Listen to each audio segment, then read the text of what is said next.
नमस्कार मेरे प्यारे श्रोताओं, आज मैं आपके लिए एक अनोखी कहानी लेकर आई हूँ जो आपके दिल को छू जाएगी।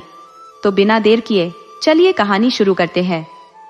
एक छोटे से गांव में रामकिशन अपने परिवार संग निवास करता था। उसकी एक बड़ी चिंता थी कि उसका पुत्र राकेश विवाह योग्य होने के बावजूद कहीं प्रस्ताव स्वीकार नहीं करवा पा रहा था। इस बाध्यता में आखिरकार रामकिशन ने अपने बेटे का विवाह एक गरीब परिवार की बेटी से करवा दिया। कारण यह था कि वह लड़की सांवली थी और कहीं और से संबंध जुड़ नहीं रहा था। ऐसे में रामकिशन ने विवश होकर अपने पुत्र राकेश का हाथ मंजू नाम की उस लड़की के साथ मिलाया। रामकिशन के भाई का पुत्र राजेश बिल्कुल विपरीत था। राजेश न सिर्फ मेहनती था बल्कि उसका आचरण भी अति उत्तम था, जिसके चलते उसका विवाह अच्छे और प्रतिष्ठित घराने में हुआ। उधर रामकिशन का बेटा राकेश ट्रक चलाता था और उसकी संगत कुछ सही नहीं थी। वह धीरे धीरे शराब के शिकंजे में फंसता गया और जुए में भी हाथ आजमाने लगा। रामकिशन स्वयं भी अपनी जवानी के दिनों में खेलकूद और अन्य गतिविधियों में लिप्त रह चुका था, इसलिए उसे इस सब पर कोई विशेष आपत्ति न थी। राकेश इकलौता कमाने वाला बेटा होने के कारण और भी निडर और बेकाबू हो गया था। मंजू, जिससे राकेश का विवाह हुआ, वह साधारण रूप रंग की परंतु संस्कारी और सुशील प्रवृत्ति की लड़की थी। मंजू ने अपने सास ससुर की भरपूर सेवा की, रोज स्वादिष्ट भोजन पकाती, घर को स्वच्छ रखती और पूरे आदर सम्मान के साथ सबका ध्यान रखती थी। परंतु उसका कद छोटा और रंग सांवला होने के कारण उसे घर में वह मान सम्मान नहीं मिला जिसके वह योग्य थी। यहाँ तक कि उसका पति राकेश भी उससे अच्छे से पेश नहीं आता था। सास ससुर तो हमेशा ही नखरे दिखाने में लगे रहते थे। धीरे धीरे 2 वर्ष बीत गए और इस दौरान मंजू ने एक बेटी को जन्म दिया। इसी बीच राकेश का ध्यान पूरी तरह मंजू से हट चुका था। उसकी आसक्ति अपनी चचेरी भाभी माधुरी के सौंदर्य में गहराई से उलझ चुकी थी। राकेश जब भी ट्रक की यात्रा से लौटता तो महंगे उपहारों का अंबार लेकर आता, लेकिन ये उपहार मंजू के लिए नहीं बल्कि माधुरी के लिए होते। बच्चों के लिए खिलौने और माधुरी के लिए उत्तम साड़ियां लाने में वह कोई कसर नहीं छोड़ता था। परंतु जैसा कि कहा जाता है, रिश्तों की एक मर्यादा होती है, परंतु यहाँ वह मर्यादा टूटने की कगार पर थी। मोहल्ले के लोगों को भी इस संबंध में कुछ अनुचित लगने लगा। कहते हैं, प्रेम और खुशबू को छिपाया नहीं जा सकता।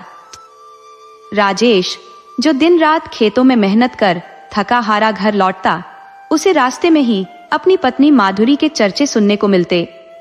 जब वह माधुरी से इन चर्चाओं के बारे में पूछता तो माधुरी बहाने बना जाती थी।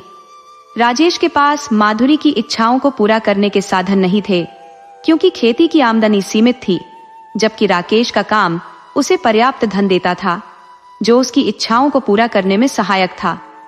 माधुरी के प्रति बढ़ते इस आकर्षण के चलते राकेश के मन में अब अपनी पत्नी मंजू के प्रति अत्यधिक उदासीनता आ चुकी थी। एक दिन तो हद ही हो गई जब उसने मंजू को घर से बाहर निकाल दिया। खबर सुनकर मंजू के गरीब माता पिता दौड़े दौड़े आए। उन्होंने राकेश के सामने हाथ जोड़कर विनती की कि वह उनकी बेटी को घर में रहने दे। उन्होंने वादा किया कि मंजू किसी भी रूप में घर का कामकाज संभाल लेगी, चाहे उसे नौकरानी जैसा जीवन ही क्यों न बिताना पड़े। यहाँ तक कि गांव और आस पड़ोस के लोग भी मंजू के लिए समर्थन में आए, परंतु राकेश ने किसी की बात नहीं मानी। आखिरकार रोते कलपते उसके माता पिता मंजू को अपने साथ ले जाने पर विवश हो गए। अब राकेश और माधुरी ने राजेश को पूरी तरह अनदेखा करते हुए मानो पति पत्नी की भांति जीवन जीना आरंभ कर दिया था। राजेश को समाज की बदनामी से कोई बचाव न मिल पाया और इस अपमान से आहत होकर उसने माधुरी से अपने संबंध तोड़ दिए। रामकिशन और उसकी पत्नी शांति ने अपनी नैतिकता की सीमाएं तोड़ते हुए माधुरी और उसकी दोनों पुत्रियों को अपने परिवार में शामिल कर लिया था। इस निर्णय की समाज में खूब आलोचना हुई, परंतु उन्हें इसकी परवाह न थी। राकेश पास के शहर में किराए के एक मकान में रहने लगा और माधुरी की बेटियां अब अंग्रेजी माध्यम के स्कूल में पढ़ने लगी। माधुरी को मानो नई ठसक मिल गई थी।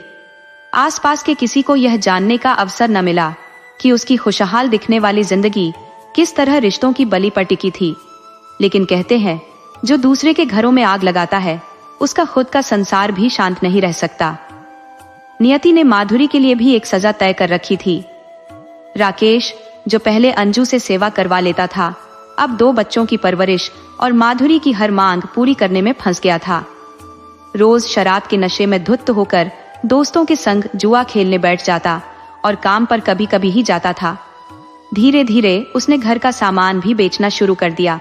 यही वह चमक दमक थी जिसके मोह में फंसकर माधुरी ने अपनी खुशहाल गृहस्थी को त्याग दिया था, और अब राकेश उसकी इस चमक को खत्म करने पर उतारू था। माधुरी ने जब यह सब देखा तो क्रोधित होकर राकेश का विरोध किया, लेकिन राकेश शराब के नशे में उन्मत्त होकर उस पर झल्लाया और मारपीट पर उतर आया। उसने माधुरी से ताने कसते हुए कहा, क्या यह सब कुछ तुम अपने साथ लाई थी? ये सब मेरा है, मैं इसे जैसे चाहूं इस्तेमाल करूंगा। माधुरी ने अपनी बेटियों की कसम खाकर उसे चुनौती दी, परंतु राकेश ने और अधिक अपमानित कर उसकी असहनीय स्थिति बना दी। आखिरकार यह स्थिति इतनी बिगड़ गई कि राकेश ने माधुरी को छोड़कर अपना घर वापस लौटने का निर्णय लिया। माधुरी के पास अब कोई सहारा नहीं था। उसके मायके वालों ने तो पहले ही उससे संबंध तोड़ लिया था। निराश्रित माधुरी अपने अंतिम सहारे अपनी मौसी के पास चली गई, जिसके पास उसे थोड़ा सुकून और आश्रय मिल सका। रामकिशन का लाडला बेटा राकेश फिर अकेला रह गया। शांति देवी को भी उनके कर्मों का दंड मिला और वे लकवाग्रस्त हो गई।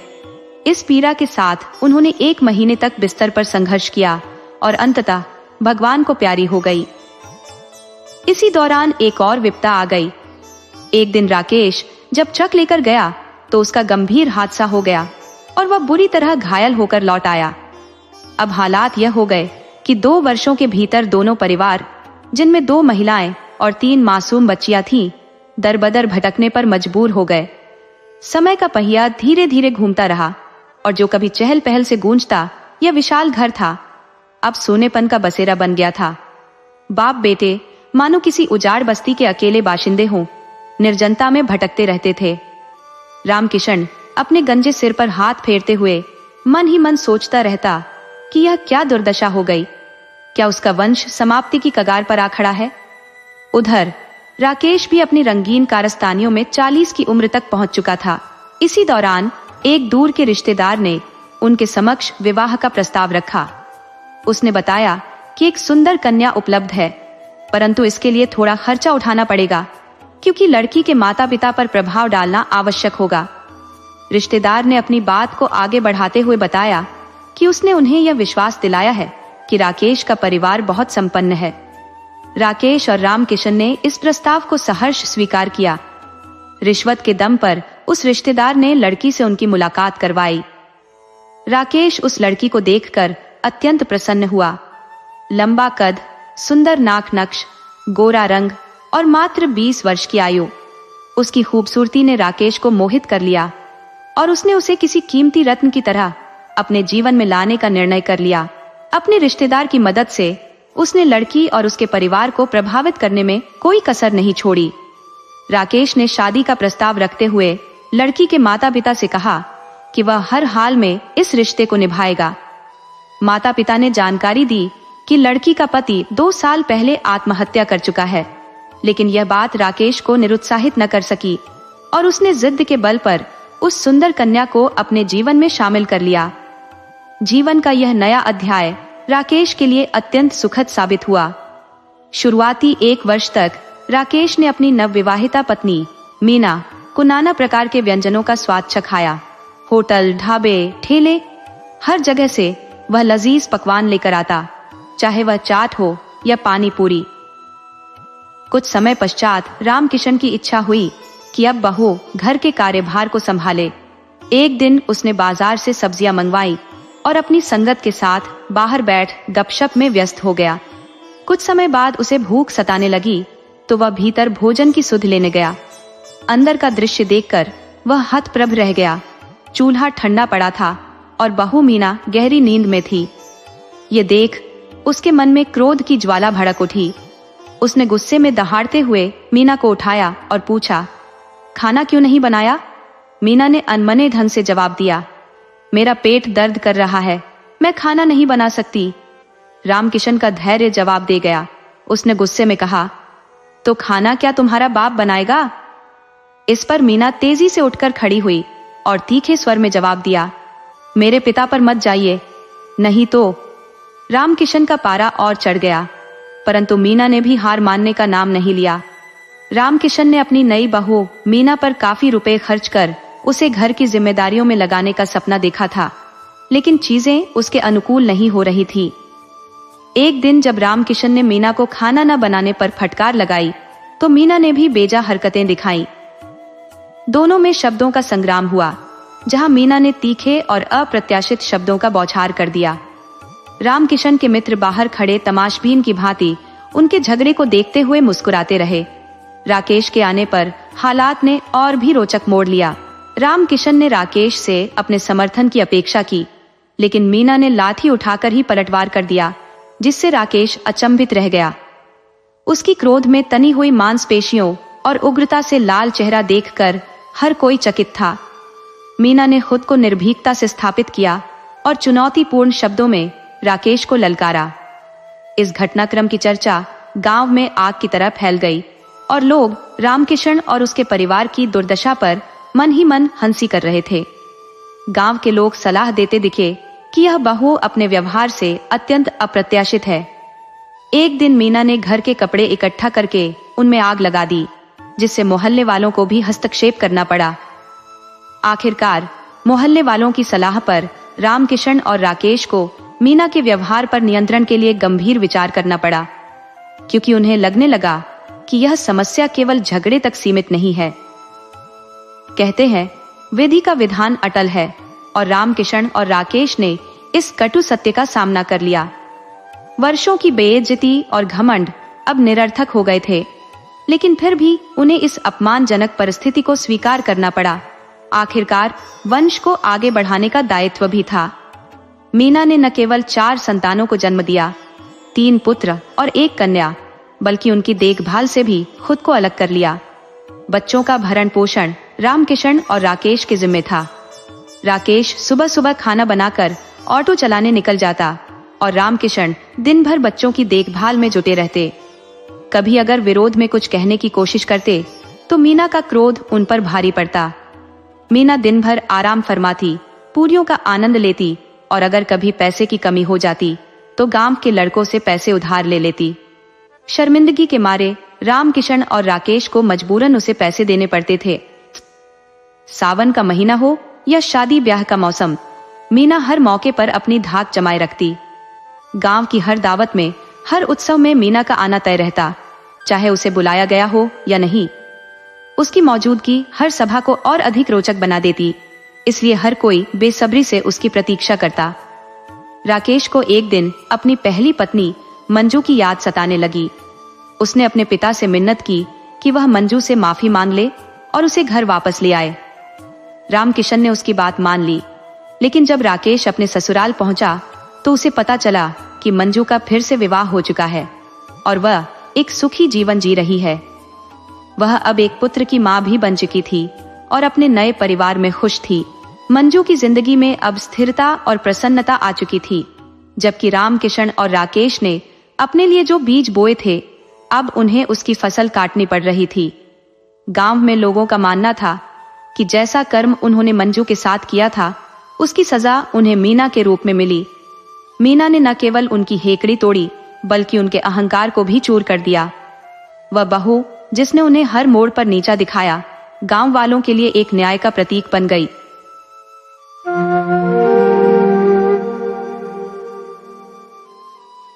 उत्तर प्रदेश के एक छोटे से गांव में रामू नामक एक किसान अपनी पत्नी शीला के साथ रहता था। विरासत के रूप में उसके पास बस एक साधारण मिट्टी का कच्चा मकान था। उसके पास कोई जमीन जायदाद नहीं थी और उसका जीवन पूरी तरह से दूसरों के खेतों में मजदूरी करके चलता था। लेकिन रामू के जीवन में एक अद्भुत गुण था।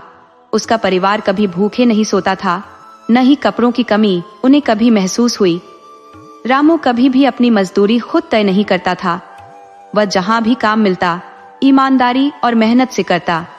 इस गुण के कारण गांव के ज्यादातर किसान और जमींदार उसे ही काम देना पसंद करते थे।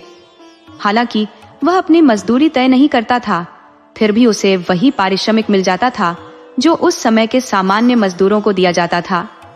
समय के साथ रामू और शीला के 6 बच्चे हो गए, 4 बेटे और 2 बेटियां। उनके सबसे छोटे बेटे की उम्र सिर्फ 9 महीने थी जब रामू काम के भारी बोझ के कारण बीमार पड़ गया। तमाम हकीमों और दवाइयों के बावजूद रामू की हालत नहीं सुधरी और वह अपनी पत्नी और बच्चों को छोड़कर संसार से विदा हो गया। रामू के जाने के बाद गांव वालों की मदद से शीला ने उसका अंतिम संस्कार करवाया। शीला एक समझदार और बचत करने वाली गृहिणी थी। उसने उन पैसों का सहारा लिया जो उसने वर्षों से बचाकर रखे थे। उस समय सबसे बड़े बेटे की उम्र लगभग 10 से 12 साल रही होगी। शीला के सामने अब एक बड़ी चुनौती थी। इन नन्हे बच्चों की परवरिश कैसे करे? वह बहुत विचार मग्न थी, लेकिन फिर उसने निर्णय लिया कि वह अपने बच्चों को लेकर अपने मायके चली जाएगी। शीला के भाइयों ने भी उसकी मदद की। उनके पास अच्छी खासी जमीन थी और शीला ने अपने भाइयों के खेतों में भी काम करना शुरू कर दिया। बदले में भाई उसे अनाज और कुछ पैसे दे देते थे। बच्चों की देखभाल भाभीयों पर छोड़कर शीला खेतों में मेहनत करती, लेकिन उसने कभी अपने बच्चों के प्रति जिम्मेदारी में कोई समझौता नहीं किया। शीला के बच्चे जब कभी गांव के अन्य बच्चों के साथ झगड़ा कर बैठते तो शीला चुपचाप रह जाती थी।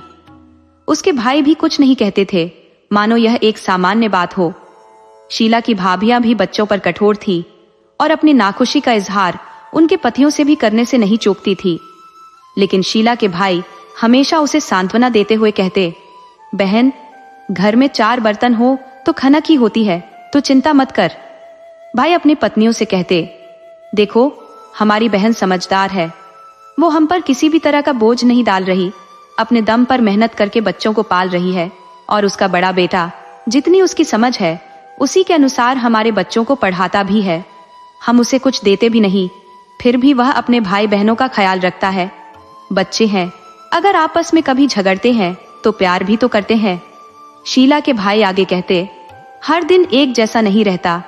जब हमारा बड़ा भांजा काम करने लायक हो जाएगा तो वह भी अपने हिस्से का बोझ उठा लेगा। अगर हम आज अपनी बहन के साथ खड़े नहीं हुए तो फिर कौन खड़ा होगा? यही तो भाईचारे का असली मतलब है। शीला अपने बच्चों को समझाती, तुम लोग अपने मामा के घर रह रहे हो, इस बात को समझो और आपस में छोटी छोटी बातों पर झगड़ना बंद करो। इस पर शीला का बड़ा बेटा चेतन कहने लगा, माँ, रामनाथ मामा कह रहे थे कि अगर मुझे काम करना है तो मैं उनके साथ जा सकता हूँ। शीला ने उत्तर दिया, बेटा, अभी कुछ साल और रुक जा। उन्होंने कभी तुमसे काम करवाया है? नहीं ना। पहले तुम्हें गांव के स्कूल में पढ़ने दिया, जिससे तुम हिसाब किताब भी करने लगे हो। पहले अपनी सेहत को संवार, काम करने के लिए पूरी जिंदगी पड़ी है। चेतन फिर बोला, माँ, मामा ने यह भी कहा था कि मैं जो भी काम उनके साथ करूंगा वे मुझे अच्छी तरह सिखाएंगे और अगर मैं उनके साथ रहूं तो वो मुझे एक कुशल राजमिस्त्री बना देंगे। शीला ने उसकी बातों को ध्यान से सुना, पर अपने बेटे की भलाई के लिए उसे थोड़ा और समय देने का सुझाव दिया ताकि चेतन अपने जीवन को बेहतर ढंग से तैयार कर सके। अब तुम ही सोचो, बिना कठिन परिश्रम के शरीर को आकार कैसे मिलेगा? शीला के पास अपने बेटे की इस बात का कोई तर्क संगत उत्तर नहीं था।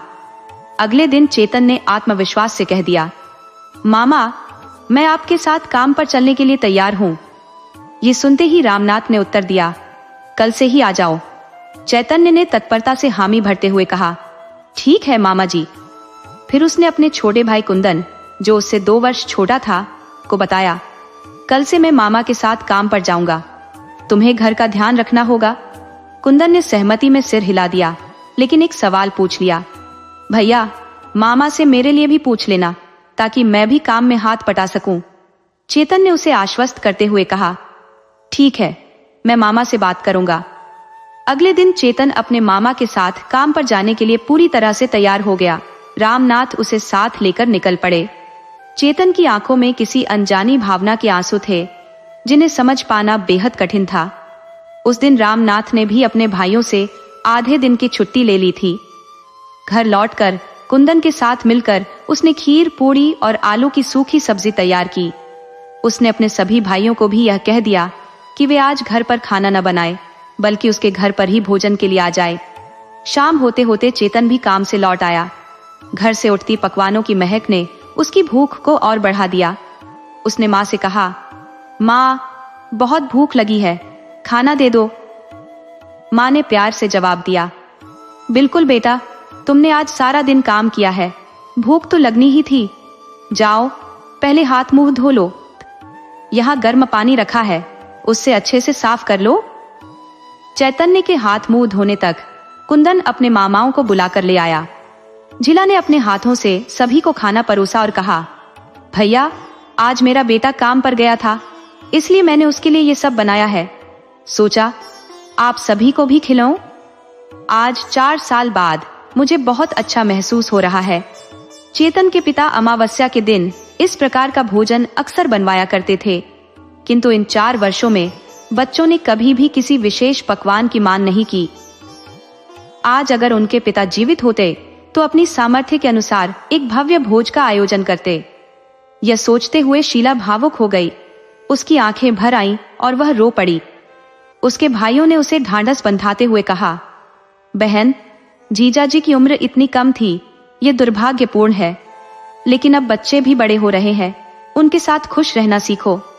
सभी भाइयों ने मिलकर शीला को समझाया और फिर भोजन का आनंद लिया।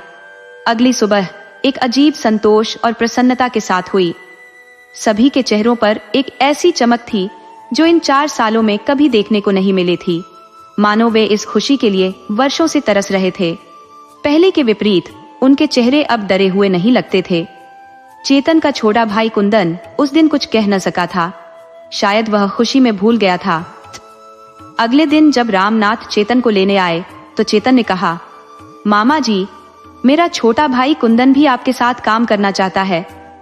रामनाथ ने मुस्कुराते हुए कहा, बेटा, हमारा काम ऐसा है कि जितने भी लोग हों कम ही पड़ते हैं। अगर कुंदन भी साथ आना चाहता है तो हमारे दिल में उसके लिए जगह है। इस प्रकार दोनों भाई चेतन और कुंदन रामनाथ के साथ काम पर जाने लगे। दोनों बड़े मनोयोग से काम करते थे। चिनाई के दौरान चेतन रामनाथ को सही प्रकार की ईंटें देता था। उसने कुछ ईंटों को इकट्ठा कर अलग अलग जगह रख लिया था ताकि जरूरत पड़ने पर रामनाथ को सुविधा हो। रामनाथ ने जब यह देखा तो जिज्ञासावश पूछ लिया, बेटा, ये सब क्यों कर रहे हो? चेतन ने उत्तर दिया, मामा, मैं देख रहा था कि आप चिनाई के दौरान एक सिरा बराबर रखते हैं और दूसरे को जोड़ते हैं, जिससे दीवार अधिक मजबूत बनती है और सुंदरता भी बढ़ती है। रामनाथ ने उसकी बात सुनी और कहा, वाह चेतन, तुम तो चिनाई की कला में माहिर हो गए हो। शाम को जब वे घर लौटे तो शीला ने पहले से ही गर्म पानी की व्यवस्था कर रखी थी। उसने अपनी बेटी संतोष से कहा था कि वह अपने भाइयों के लिए पानी तैयार रखे। भोजन बनाते समय शीला ने सभी को अपने हाथों से खाना खिलाया और कहा, आज मेरे बेटे ने मेहनत की है, इसलिए मैंने ये सब उसके लिए तैयार किया है। सोचा आप सभी को भी साथ में खिलाऊं। इसके बाद शीला ने अपनी बेटी से कहा, संतोष, अब तुम बड़ी हो रही हो, घर के कामों में मेरा साथ दिया करो। कल से रसोई के काम भी सीखो ताकि तुम धीरे धीरे सब कुछ कर सको। संतोष ने माँ की बात को ध्यान से सुना और मन ही मन स्वीकार कर लिया। चेतन और कुंदन सोच रहे थे, हम तो काम पर गए थे, लेकिन माँ ने संतोष को भी सीखने की सलाह दे डाली। वे सिर्फ सोच सकते थे क्योंकि माँ के निर्णय के विरुद्ध बोलने की हिम्मत किसी में नहीं थी। ऐसा कहा जाता है कि ननिहाल में बच्चे बिगड़ जाते हैं, किंतु इन 6 भाई बहनों में शरारत का कोई नामो निशान नहीं था। जिन बच्चों के सिर पर माता पिता का साया नहीं होता, वे या तो गलत संगत में पड़ जाते हैं या बिगड़ जाते हैं। लेकिन शीला के सभी बच्चे डर के बावजूद अपने भविष्य के प्रति सजग रहते थे और अवसर मिलते ही काम पर निकल जाते थे। दोनों भाइयों ने यह निश्चय कर लिया था कि 2 वर्ष बाद संतोष की शादी करा देंगे। इस बीच शीला ने सिलाई का काम सिखाकर संतोष को भी आत्मनिर्भर बना दिया। संतोष और माँ की मेहनत से घर की दैनिक आवश्यकताएं पूरी हो जाती थी। उनके पास रहने के लिए मामाओं के घर थे, इसलिए रोटी और कपड़े की जरूरत ही प्रमुख थी। शीला ने अपने सभी बच्चों को संस्कारों और परंपराओं में ढालते हुए जीवन की कठिनाइयों का सामना करना सिखाया। वह प्रभु से सिर्फ एक ही प्रार्थना करती थी कि कालो, जो अभी 14 वर्ष का ही था, जल्दी से बड़ा हो जाए ताकि वह अपने परिवार को लेकर ससुराल लौट सके। जब उसके पति का निधन हुआ था तब कालू मात्र 9 महीने का था। शीला का मानना था कि यदि श्री राम ने 14 वर्षों का वनवास सह लिया तो उसका कालू तो अपनों के बीच अपने ननिहाल में ही है। इस दौरान चेतन और कुंदन दोनों रामनाथ के साथ काम करते रहे, जबकि संतोष और छोटा निक्की माँ के साथ खेतों और घर के अन्य कार्यों में सहयोग देते थे। शीला के पालन पोषण के कारण उसके बच्चे तेजी से परिपक्व हो रहे थे। संतोष, जो 14 वर्ष की हो चली थी, अब जवान हो चुकी थी और अत्यंत सुंदर भी दिखने लगी थी। शीला ने अपने भाइयों के सहयोग से एक सुशील और संस्कारी वर ढूंढ लिया था। लड़के का परिवार भला और गुणी था। उनका कहना था कि उन्हें दहेज या संपत्ति की आवश्यकता नहीं, केवल एक संस्कारी बहू चाहिए। रिश्ता तय होते ही शीला ने शीघ्रता से शादी की तैयारियां कर डाली। संतोष की शादी में जितना खर्चा शीला ने सोचा था उससे कहीं अधिक खर्च हुआ, परंतु मायके के सहयोग से, जहां सभी लोग संतोष को भांजी मानते थे, आर्थिक सहारा मिल गया और विवाह बिना किसी परेशानी के संपन्न हो गया। विवाह के बाद शीला की 4 संतानें, जो अब वयस्क हो रही थी, अपनी मां का सहारा बनने लगी। सुमित्रा, जो सबसे छोटी बेटी थी, अब संतोष के बाद शीला के ध्यान में थी। सुमित्रा की शादी का विचार मन में रखते हुए शीला ने चेतन के विवाह के लिए उपयुक्त कन्या की तलाश शुरू की। उसने समय बीतने का बहाना बनाकर चेतन को 20 वर्ष का होने दिया और एक सर्वगुण संपन्न मगर साधारण परिवार की कन्या से उसका विवाह करा दिया। चेतन की पत्नी जयवती गुणों में अद्वितीय थी और उसने शीघ्र ही पूरे परिवार का स्नेह जीत लिया। जयवती ने शीला को घर के कामों से राहत दी और सुमित्रा के साथ मिलकर घर का पूरा भार संभाल लिया। वह प्रातः काल उठती, घर की सफाई करती, नहाकर शीला का आशीर्वाद लेती और पूरे परिवार के लिए नाश्ता तैयार करती। वह चेतन और कुंदन के लिए लंच भी पैक करती और बाद में स्वयं नाश्ता करती। चेतन और कुंदन अब राजमिस्त्री का कार्य पूर्ण रूप से सीख चुके थे और ठेके पर काम करने लगे थे। तीसरे भाई निक्की को भी वे अपने साथ काम पर ले जाते थे। हालांकि निक्की को इस काम में रुचि नहीं थी और उसने मां से कहकर काम छोड़ दिया और मामा के साथ खेती में लग गया। चेतन ने उससे कहा था, भाई, काम वही अच्छा लगता है जो आत्मा को संतोष दे। जहां मन न लगे वहां काम भी ठीक से नहीं हो पाता।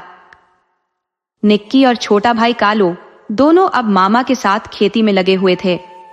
चेतन ने कालू को समझाते हुए कहा, तू तो सबसे छोटा है, सभी का प्यार तेरे ऊपर है। जब तुझे किसी कार्य में रुचि हो तो बता देना, किसी प्रकार की झिझक मत रखना।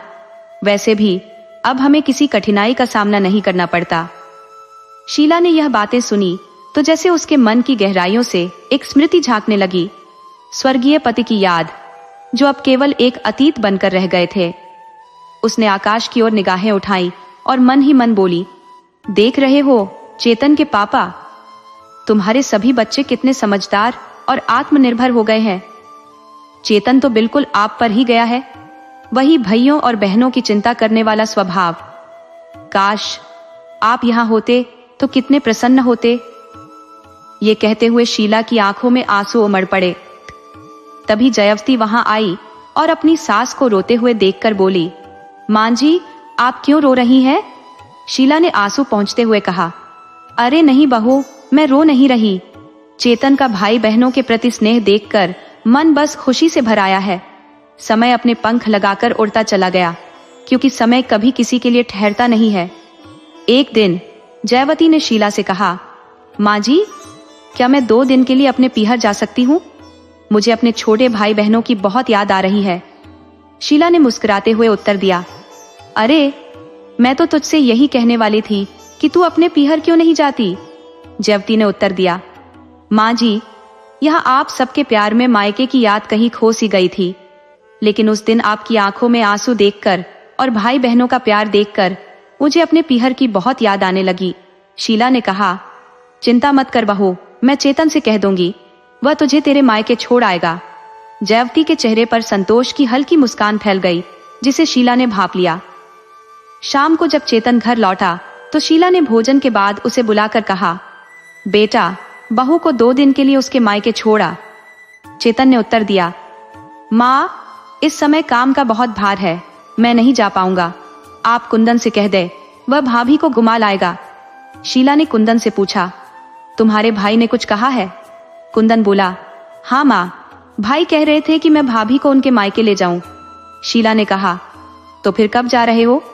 ऐसा करो, कल सुबह ही निकल जाना और 2 दिन वहीं रुककर वापस आना। अगर जयवती के माता पिता रोकने की कहे तो उसे वहीं छोड़ आना और कह देना कि वे खुद ही उसे वापस ले आए। अगले दिन शीला ने जयवती को तैयार होने को कहा और कुंदन के साथ गांव के बाहर बस स्टैंड तक छोड़ने आई। रास्ते में उसने ढेर सारी हिदायतें दी, सावधानी से जाना, किसी अजनबी से झगड़ा मत करना और कोई अनजान खाने की चीज मत लेना। 3 घंटे के सफर के बाद जयवती अपने देवर के साथ मायके पहुंच गई। गर्मी का मौसम था तो जयवती की मां ने कुंदन और जयवती के लिए ठंडा शरबत बनाया, जिसे उसकी छोटी बहन श्यामा ने तैयार किया था। शरबत पीते ही मानो गर्मी से राहत मिल गई। जयावती ने हंसी मजाक करते हुए कुंदन से कहा, देवर जी, देख रहे हो, इसी से तुम्हारी शादी करवाऊंगी। श्यामा का रंग तो काले जामुन जैसा है। कुंदन ने मुस्कुराते हुए उत्तर दिया, भाभी, इस काली कलूटी से कौन शादी करेगा?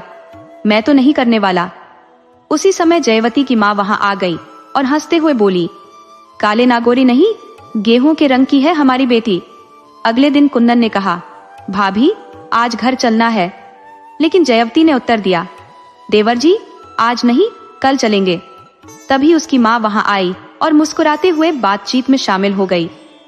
जब उसने सुना तो उसकी प्रतिक्रिया कुछ इस प्रकार थी, बिटिया, क्या बात है, यहां मन नहीं लग रहा? जयवती ने शांत स्वर में जवाब दिया, मां, ऐसी कोई बात नहीं है। मांझी ने मुझसे 2 दिन और रुकने का आग्रह किया है। अगर आप चाहती हैं कि मैं रुकूं, तो आपको मुझे यहाँ भिजवाने की व्यवस्था करनी होगी। देवर जी तो वापस चले जाएंगे और एक बार काम छोड़कर चले गए तो फिर जल्दी नहीं आ पाएंगे। आप ही सोच समझकर निर्णय ले। इस पर उसकी मां ने कहा, बिटिया, तुम आराम करो, इस बारे में कल बात करेंगे। रात में जयवती अपनी मां, बहन और भाभियों के साथ सोने चली गई। वे रात भर बातें करती रहीं। जयवती की बातों से उसकी मां और बहनों को बहुत खुशी मिली। वहीं उसकी भाभी अंदर ही अंदर जल रही थी, मन में सोच रही थी, भगवान, कैसी किस्मत पाई है इस जयवती ने। विवाह के बाद कितनी खुशहाल है ससुराल में, जहां सब उसे बेहद प्यार और सम्मान देते हैं। और मुझे देखो, मैं तो जैसे दिन रात कोलू के बैल की तरह पीसती रहती हूँ, सुबह से लेकर रात तक, जब तक ये लोग सो नहीं जाते, और कभी किसी के मुंह से प्यार के 2 शब्द भी नहीं निकलते। धन्य है जयवती की किस्मत, जिसे इतना अच्छा ससुराल मिला। उधर कुंदन अपने भाई के सालों और ससुर के पास सोया था। उसे आधी रात के बाद ही नींद आई। तभी सब उसे बार बार कुछ पूछने की कोशिश कर रहे थे। बॉबी के पिता ने कहा, बेटा कुंदन, तुम चेतन से बस 2 साल छोटे हो। उनकी शादी को 2.5 साल हो गए और तुम्हारी शादी के बारे में चेतन और तुम्हारी माँ क्या सोच रही है?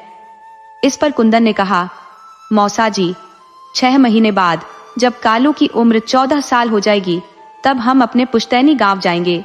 जब वहां पर सारी व्यवस्थाएं कर लेंगे, तब सुमित्रा की शादी हो जाएगी। कुंदन की बात सुनकर चेतन के ससुर ने लंबी सांस लेते हुए कहा, हाँ बेटा, यही सही रहेगा।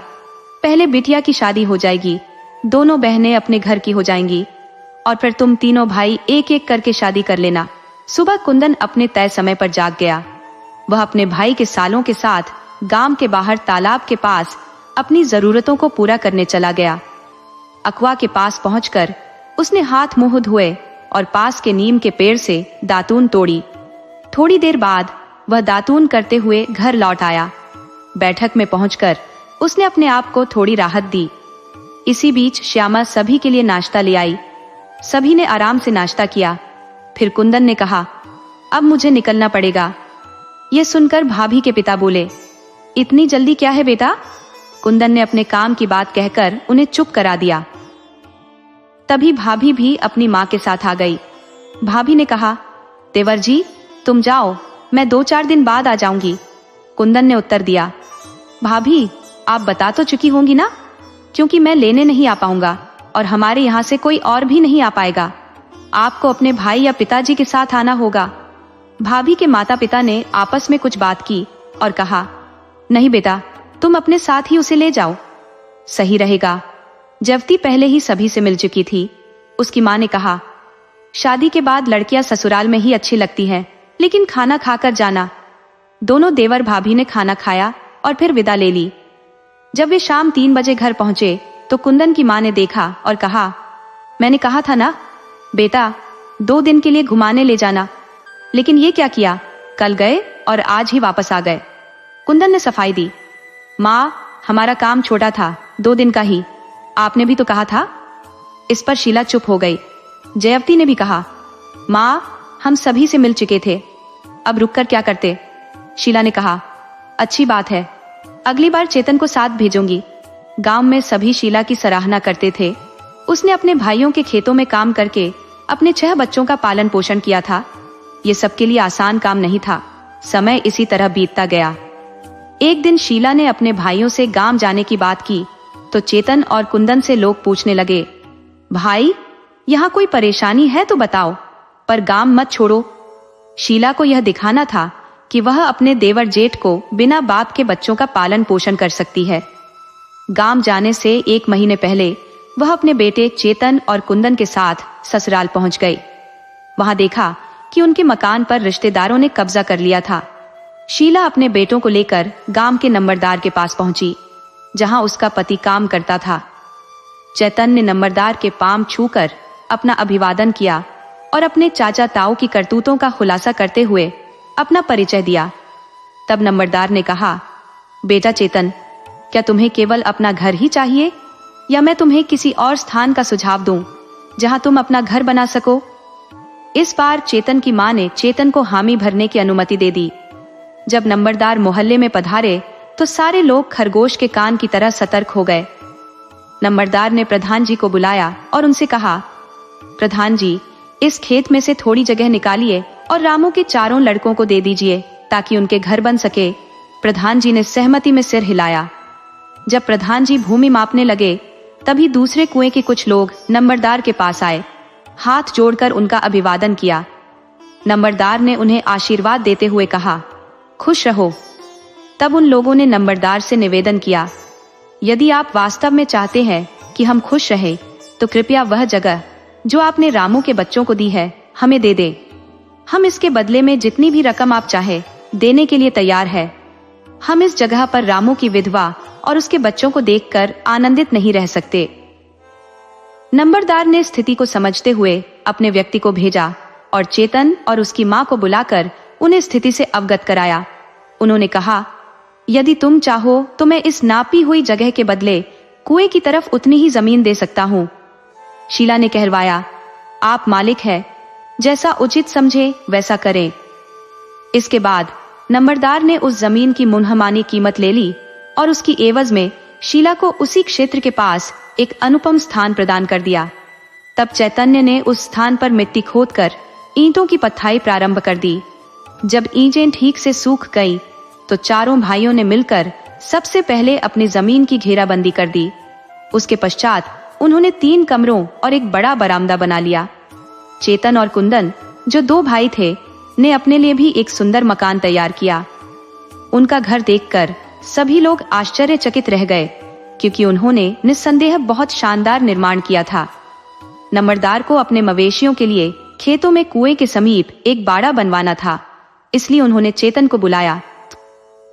चेतन ने नंबरदार के मन में एक स्पष्ट योजना बना दी, परंतु कहा, अगर हम इस ढंग से काम करेंगे तो शायद हमें इसे पूरा करने में 2 महीने लग जाएंगे। अभी हमें कुछ दिन ननिहाल से आने और कुछ आवश्यक कार्यों में लगने हैं। नंबरदार ने मुस्कुराते हुए जवाब दिया, नक्शा तुम्ही ने बनाया है, निर्माण भी तुम ही करोगे। जब भी तुम्हें समय मिले इस काम को कर देना, सबसे पहले इसे ही पूरा करना। इस पर चेतन ने सहमति जताई और कहा, ठीक है, हम इसे बना देंगे। शीला ने चेतन से कहा, अरे चेतन, गांव में नंबरदार की कृपा से हमारा मकान तो बन गया। अब तुम अपने मामा को साथ लेकर पंडित जी के पास जाओ और गृह प्रवेश के लिए एक अच्छा सा मुहूर्त निकलवाओ। जब शुभ मुहूर्त निकलेगा तभी हम उस घर में प्रवेश करेंगे। चेतन ने उत्तर दिया, माँ, जब इंसान अच्छे से खा पी रहा होता है तभी उसे सच्चे आत्मबोध का अनुभव होता है। जीवन में जो भी होता है उसे हम अपनी नियति मान लेते हैं।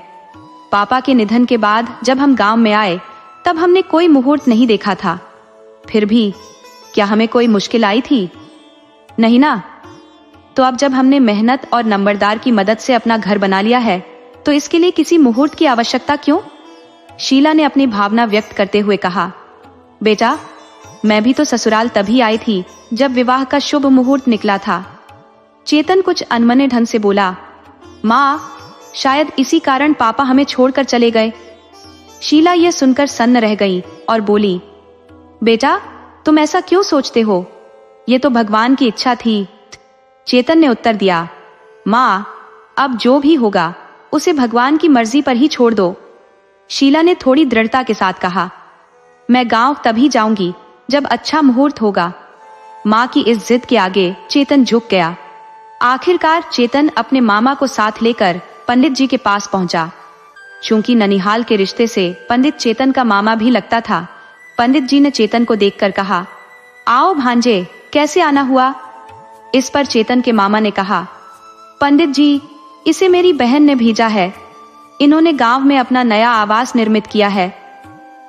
अब गृह प्रवेश के लिए कौन सी तिथि और दिन शुभ रहेगा, ये बताने के लिए पंडित जी के पास पहुंचे। पंडित जी ने अपनी पंचांग पत्री निकाली और पूछा, किसके नाम से मुहूर्त देखना है? चेतन के नाम से या परिवार के किसी अन्य सदस्य के नाम से? तभी चेतन के मामा बोले, पंडित जी, चेतन इस घर का बड़ा बेटा है, उसी के नाम से मुहूर्त देख लीजिए। पंडित जी ने पंचांग देखकर गहन विचार किया और 15 दिन बाद की एक शुभ तिथि बताई। चेतन ने मामा जी के माध्यम से पंडित जी को ₹11 दक्षिणा दी, लेकिन पंडित जी ने पैसे देखते ही पूछा, ये राशि किसने दी है? मामा जी ने कहा, चेतन ने ही दी है। इस पर पंडित जी ने वह राशि चेतन को लौटा दी और बोले, तू शीला का बेटा है तो मेरा भी भांजा हुआ। मैं भांजे से दक्षिणा नहीं ले सकता। चेतन अपने मामा के साथ घर लौटा और माँ को बताया कि 15 दिन बाद गृह प्रवेश का शुभ मुहूर्त है। उसने माँ से पूछा, अब बताओ, गृह प्रवेश के लिए और क्या क्या करना होगा? शीला ने कहा, वहां सत्यनारायण भगवान की कथा का आयोजन करेंगे और तुम्हारे भाइयों व रिश्तेदारों को एक भोज भी देना पड़ेगा। चेतन ने चिंतित होकर कहा, माँ, इस तरह तो सुमित्रा की शादी में देरी हो जाएगी, नहीं तो हमें फिर से कर्ज लेना पड़ेगा। शीला ने शांत भाव से जवाब दिया, जब समय आएगा तब देखेंगे। चेतन ने कुंदन, निक्के और कालू को भी इस शुभ मुहूर्त की जानकारी दी और सभी को आगाह किया कि हम सबको इस दौरान बहुत मेहनत करनी पड़ेगी, तभी ये सभी खर्च पूरे हो पाएंगे। कुंदन ने आत्मविश्वास से कहा, भाई, चिंता मत करो, गांव के नंबरदार का घेर भी तो बनाना है, वहां से भी कुछ लाभ होगा। चेतन ने हल्की हंसी के साथ कहा, नंबरदार ने हम पर इतना उपकार किया है, क्या हम उनसे मेहनताना मांगेंगे? कुंदन ने भाईचारे के भाव में उत्तर दिया, भाई, हम मांगेंगे नहीं। अगर वो खुद अपनी मर्जी से कुछ देंगे तो हम उनके इस उपकार की सराहना करेंगे। यदि वो फिर भी कुछ देते हैं तो क्या करेंगे? चेतन ने जवाब दिया, हाँ कुंदन, तब तो हमें लेना पड़ेगा। कुंदन ने तर्क किया, भाई, उन्हें हमें जमीन देने से घाटा नहीं हुआ, बल्कि लाभ ही हुआ था। उस जमीन के सही मूल्य के बदले उन्हें लाभ मिला था। चेतन ने सहमति जताते हुए कहा, बिल्कुल सही। और दूसरा, नंबरदार अपनी प्रतिष्ठा को कभी आघात नहीं पहुंचने देगा। उन्हें डर रहेगा कि अगर उन्होंने मजदूरी नहीं दी और हमने बात फैला दी तो उनकी सामाजिक प्रतिष्ठा पर असर पड़ेगा। चेतन ने कुंदन की बातों से सहमति जताई और गृह प्रवेश की तैयारियों में जुट गया। उसने अपने सगे संबंधियों और मित्रों को आमंत्रित करने की तैयारी कर दी। सत्यनारायण कथा के लिए उसी गांव के पंडित जी को बुलाने का विचार किया ताकि पूजा विधिवत संपन्न हो सके। चेतन के माता पिता के गांव के पंडित ने स्पष्ट कह दिया कि वे हमारे क्षेत्र में नहीं आते। सभी पंडितों के बीच यही रिवाज है कि वे अपने अपने इलाके की सीमा में ही पूजा पाठ करते हैं। चेतन ने अपने मामा के गांव के पंडित से भी संपर्क किया था, लेकिन उन्होंने भी जवाब दिया कि बेटा, खुद जाकर जानकारी कर लेना। चेतन ने गांव के नंबरदार को सूचना दी कि हमने फलाने दिन गृह प्रवेश तय किया है, पंडित जी को भी इस बारे में बता दीजिए और कथा का आयोजन करवा दीजिए। नंबरदार ने कहा, चेतन बेटा, मैं पंडित जी से कह दूंगा, लेकिन याद रखना, हमारे यहाँ के पंडित दलितों के घर में कथा का आयोजन नहीं करते। तुम लोग अपने घर के बाहर जो मेरा खाली खेत पड़ा है वहीं कथा का सामान रख लेना। साफ सफाई की कोई चिंता मत करना, सब हो जाएगा। चेतन ने अपने भाइयों के साथ मिलकर उस खाली खेत को आधे दिन में ही समतल बना दिया। पानी डालकर उसे अच्छे से तैयार किया और ऊपर से शीला ने गोबर मिट्टी से उसकी लिपाई कर दी, जिससे वह जगह बेहद आकर्षक लगने लगी। नंबरदार ने उसी नियम के पेड़ के नीचे अपनी चारपाई लगवाई और चेतन से कहा, बेटा तुम अपनी तैयारी करो, यह जगह अब तैयार है। और हाँ, ये सामान की सूची ले लो जो कथा के दौरान पंडित जी को चाहिए होगी। नंबरदार ने चेतन को निर्देश दिए कि कथा का सामान एक दिन पहले शाम को लाकर नियम के पेड़ के नीचे रख देना। अपने परिवार और रिश्तेदारों के भोजन का प्रबंध अपने घर के आंगन में कर लेना और भोग का सामान तुम्हारी पत्नी इसी जगह एक कोने में बनाएगी। शीला भोग नहीं बना सकती क्योंकि वह विधवा है और किसी भी शुभ कार्य में विधवा का आगे आना अशुभ माना जाता है। चेतन ने सारी बात समझ ली और तय समय से पहले कथा का सारा सामान नियत स्थान पर रखवा दिया। नाते रिश्तेदार भी दूर दूर से आ पहुंचे थे, जिससे चेतन के घर का माहौल उत्सव जैसा हो गया। मुहूर्त के दिन सुबह से ही लोगों का आना जाना शुरू हो गया। पंडित जी भी सुबह सवेरे ही आ गए और पूजा की तैयारियों में जुट गए। उन्होंने सत्यनारायण जी के लिए केले के पत्तों से सजाई हुई चौकी बनाकर पूजा का स्थान बहुत ही सुंदर ढंग से तैयार किया।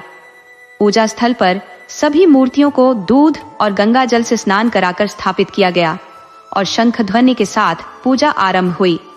करीब 1 घंटे की कथा और आरती के पश्चात समापन किया गया। इसके बाद पंडित जी और नंबरदार को सम्मान पूर्वक विदा किया गया। बाद में सभी को सामूहिक भोज दिया गया। शाम को कुंदन अपने छोटे भाइयों के साथ बैलगाड़ी में पूजा का सामान लेकर घर वापस आ गया। शीला और जयवती ने उस सामान को व्यवस्थित तरीके से सजा दिया और चेतन रिश्तेदारों की आवभगत में लगा रहा। नजदीक के रिश्तेदार तो उसी दिन लौट गए और जो दूर के थे वे अगले दिन सुबह नाश्ता करके विदा हुए। अंततः चेतन और उसके परिवार वालों ने उस दिन आराम किया और थकान मिटाई और अगले दिन से वे अपनी रोजमर्रा की जिंदगी में लौट आए। शीला ने अपने सभी देवरों और जेठों के चेहरे पर एक ऐसा तीखा तमाचा जड़ा था, जिन्होंने उसके पति की मृत्यु के बाद उसे गांव छोड़ने के लिए विवश कर दिया था।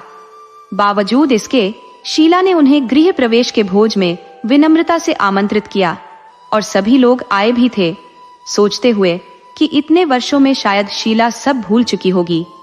लेकिन शीला के दिल के वो जख्म और गहरे हो जाते थे जब वो उन सभी को अपने बेटों से बात करते देखती थी। इन तमाम उलझनों को नजरअंदाज करते हुए शीला ने अपने बड़े बेटे चेतन से कहा, बेटा अपने चाचा और ताऊ से बात करो और सुमित्रा के लिए किसी अच्छे लड़के की तलाश करो, लेकिन याद रखना आखिरी फैसला तुम्हारा ही होना चाहिए। घर बार सुमित्रा की पसंद के अनुसार ही होना चाहिए। आखिरकार वो 4 भाइयों की इकलौती बहन है। चेतन ने अपनी माँ की बात मानते हुए सबसे पहले अपने चाचा से बात की। उसने पूछा, चाचा सुमित्रा के लिए कोई लड़के का रिश्ता नजर में है? चाचा ने कहा, हाँ एक लड़का है, देख लो, अगर तुम्हें ठीक लगे तो बात आगे बढ़ाई जा सकती है। चेतन ने कुंदन को साथ लिया और उमा गांव जाने की तैयारी कर ली। दोपहर तक वे वहां पहुंच गए, लड़के का घर देखा और फिर लड़के से मिले। पहली नजर में दोनों भाइयों ने लड़के को नापसंद कर दिया और वापस अपने घर लौट आए। घर पहुंचने के बाद चेतन ने अपनी माँ से कहा, माँ चाचा की पसंद तो बेहद खराब है। हमारी सुमित्रा और वो लड़का, मान लिया कि पापा नहीं है, पर हम 4 भाई तो हैं। क्या हम सुमित्रा की शादी किसी अजनबी से कर देंगे? शीला ने चेतन से कहा, चलो अब ताऊ से बात कर लेते हैं। एक सही मौके की तलाश कर चेतन ने ताऊ से सुमित्रा के लिए लड़के के बारे में पूछा। ताऊ ने कहा, भतीजे एक लड़का है, लेकिन पता नहीं उसकी शादी हो गई है या नहीं। चेतन ने फिर कुंदन को साथ लेकर उस गांव जाने की तैयारी शुरू कर दी।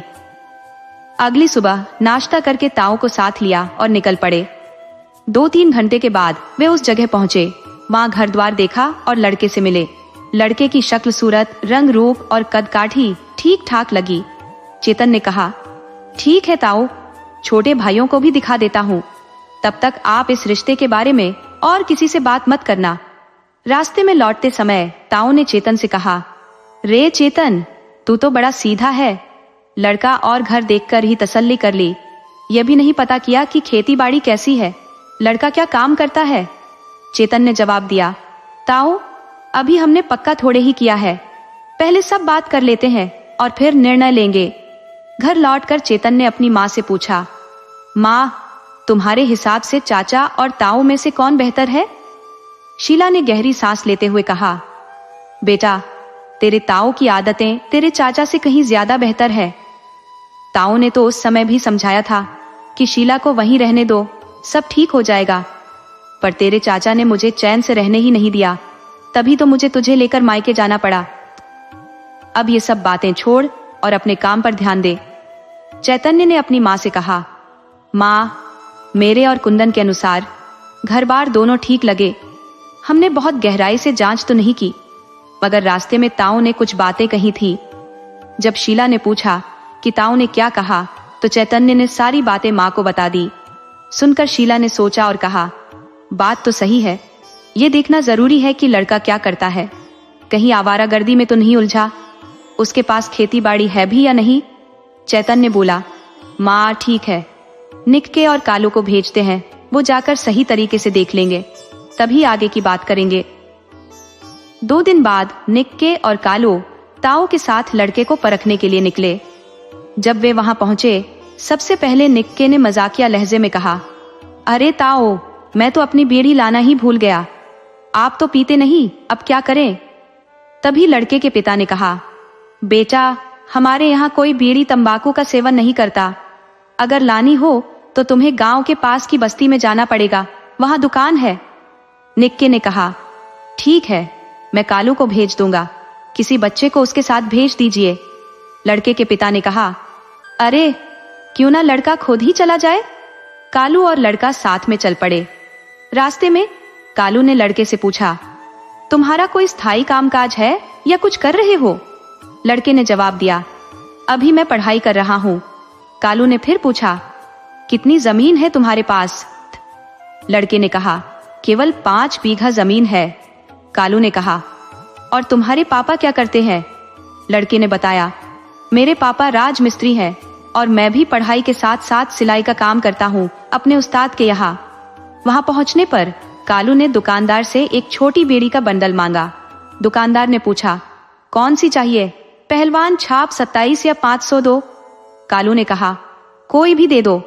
बंडल लेकर वे वापस चल पड़े। रास्ते में कालू ने फिर लड़के से पूछा, क्यों ना पढ़ाई पूरी करने के बाद ही शादी कर लेते, अभी क्यों कर रहे हो?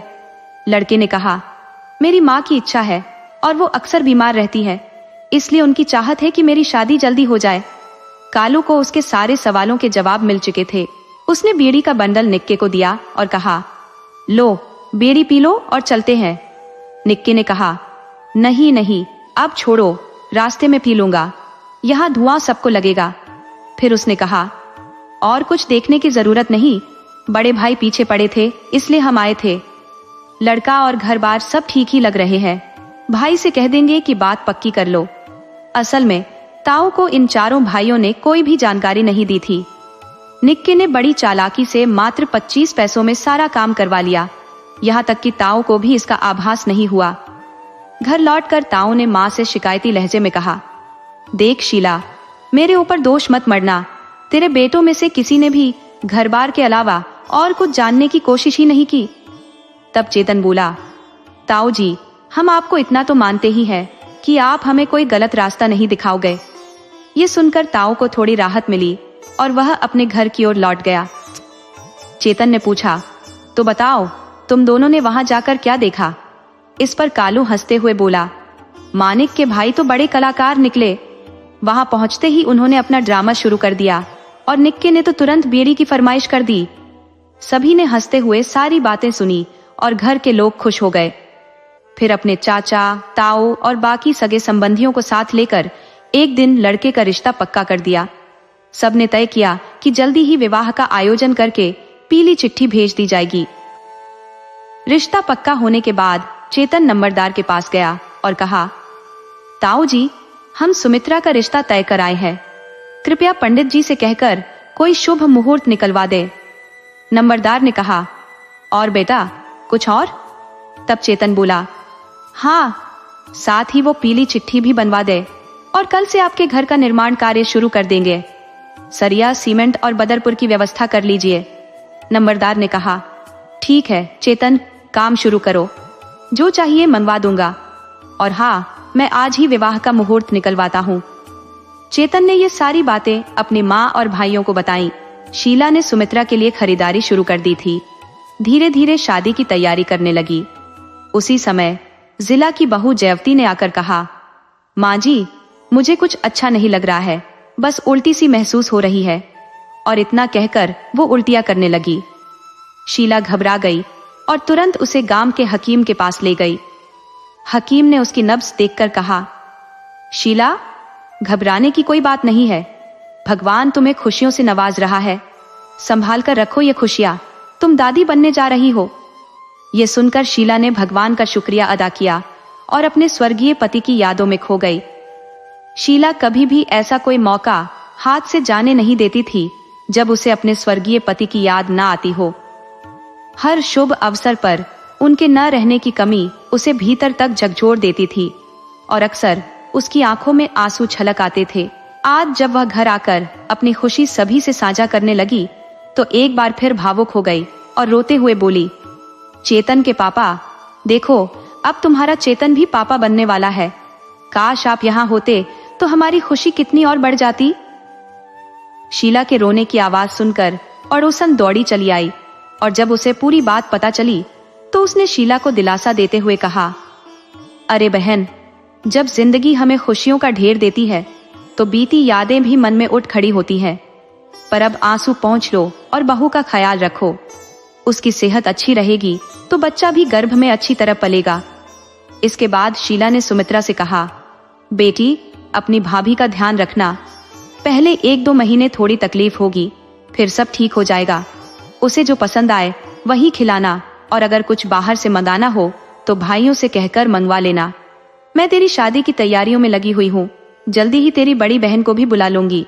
विवाह की तारीख तय हो चुकी थी और अब सिर्फ 2 महीने का वक्त बचा था। शीला ने कहा, तुझे भी अब घर में ही रहना होगा, नहीं तो बाहर के कामों में उलझकर चेहरे का रंग फीका पड़ जाएगा, जो अच्छा नहीं लगेगा। उसने जयवती को सख्त हिदायतें दी कि अपनी ख्वाहिशों को मारना मत, जो भी चाहिए बस बता दिया कर।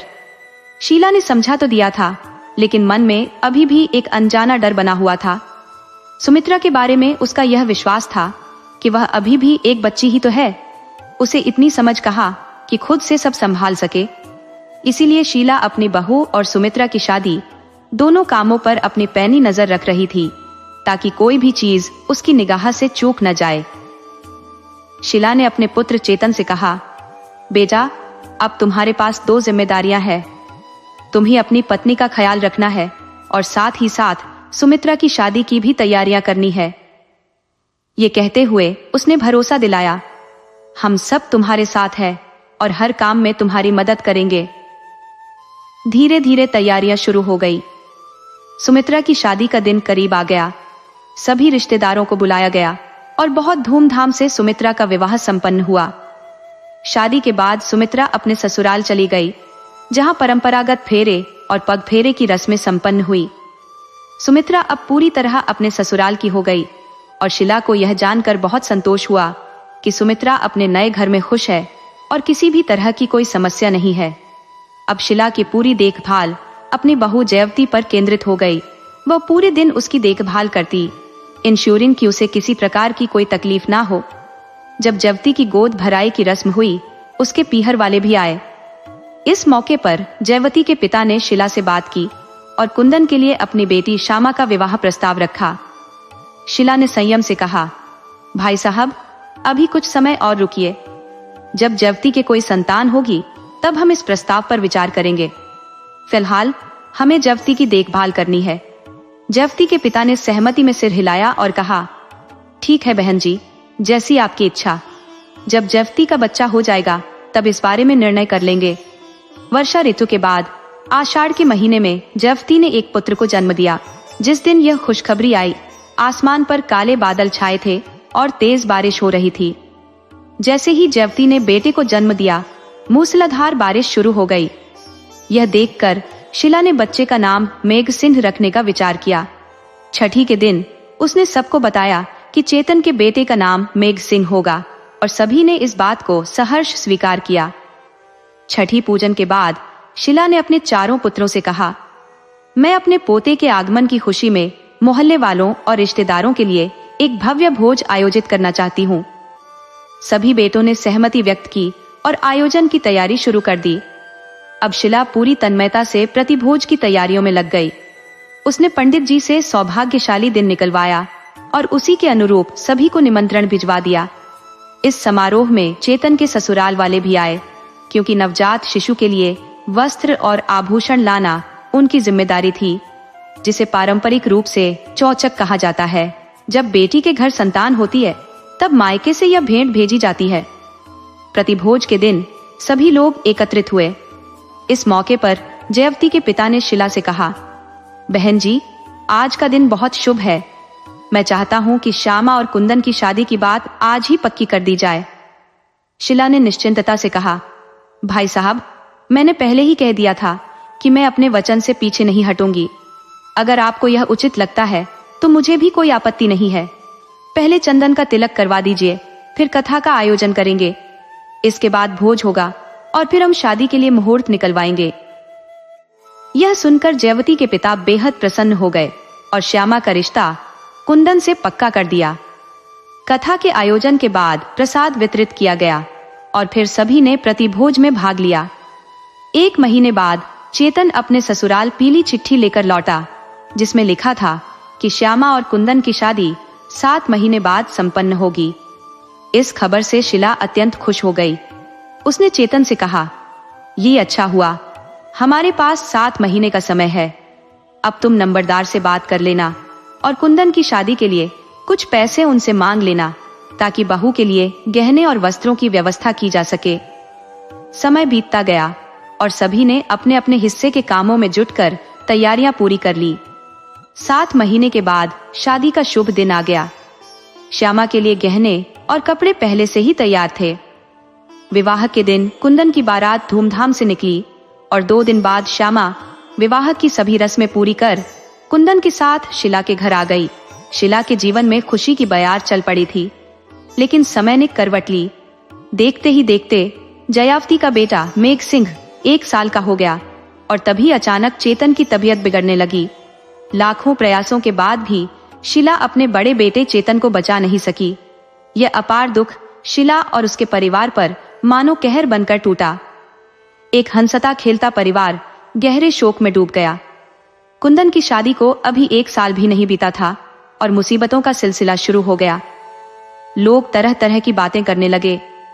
कोई कहता कि कुंदन की नई बहू के कदम पड़ते ही इस घर में विपत्तियां आ गई, तो कोई मेघसिंह को अपशकुन मानता।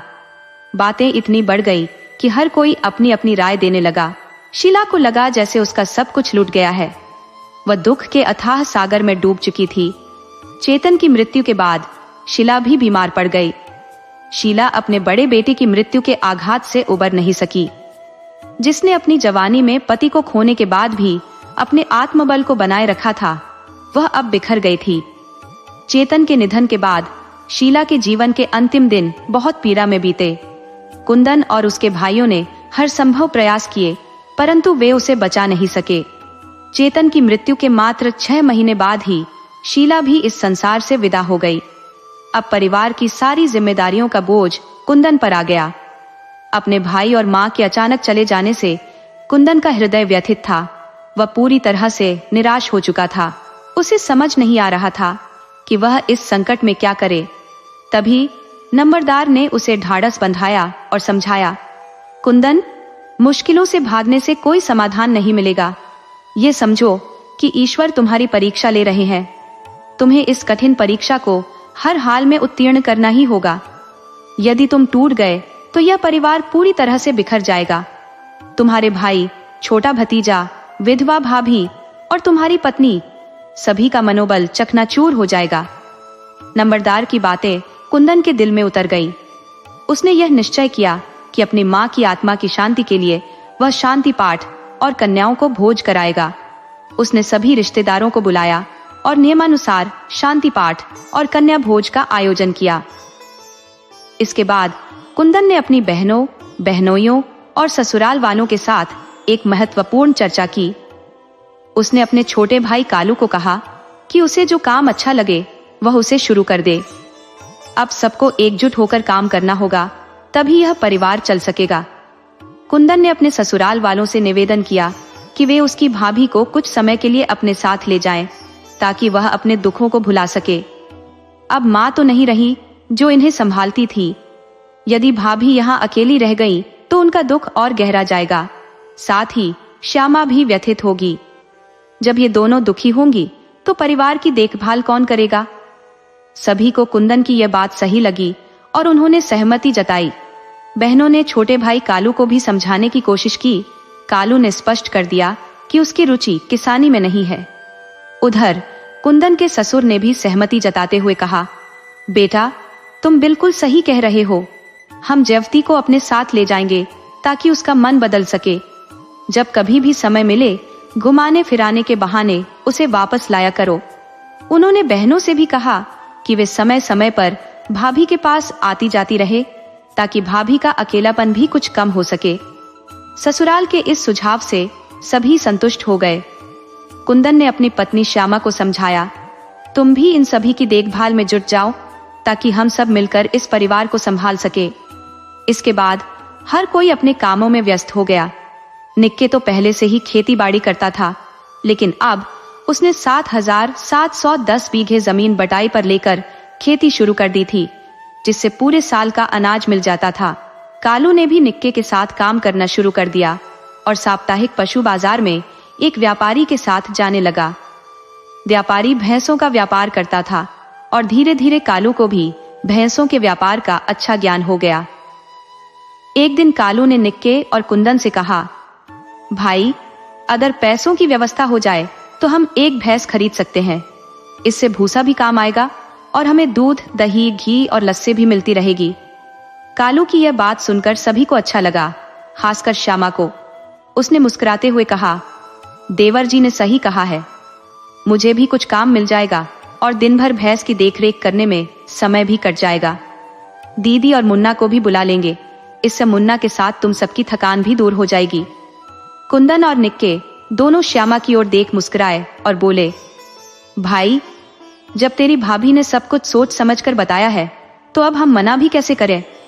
कुंदन ने हंसते हुए कहा, ठीक है, व्यापारी से बात कर लो और एक अच्छी सी भैंस खरीद लो। हाँ, व्यापारी को यह जरूर कह देना कि हम 6 महीने में पैसा चुकता करेंगे। कालू ने पहले ही व्यापारी चाचा से भैंस लेने की बात कर रखी थी। उसने व्यापारी से कहा था, चाचा इस भैंस को अभी मत भेजना, मैं भाइयों से बात करके आपको बताऊंगा। कुछ दिनों बाद कालू झिझकते हुए व्यापारी के पास गया और बोला, चाचा भाई ने भैंस खरीदने की हाँ कर दी है, लेकिन एक छोटी सी समस्या है। व्यापारी ने उसे आश्वस्त करते हुए कहा, समस्या कैसी बेटा? कोई भी मसला हो उसका हल जरूर होगा, बताओ तो सही। कालू ने धीरे से कहा, भैया ने कहा है कि पैसे हम 6 महीने बाद ही चुका पाएंगे। व्यापारी ने हंसते हुए कहा, अरे कालू, तेरे भाई की हाँ ही मेरे लिए काफी है। पैसों की चिंता मत कर, तू भैंस ले जा। वैसे भी तुझे मालूम है कि मैंने यह भैंस कितनी कीमत पर दी है। तुमसे कोई मुनाफा नहीं कमा रहा हूं।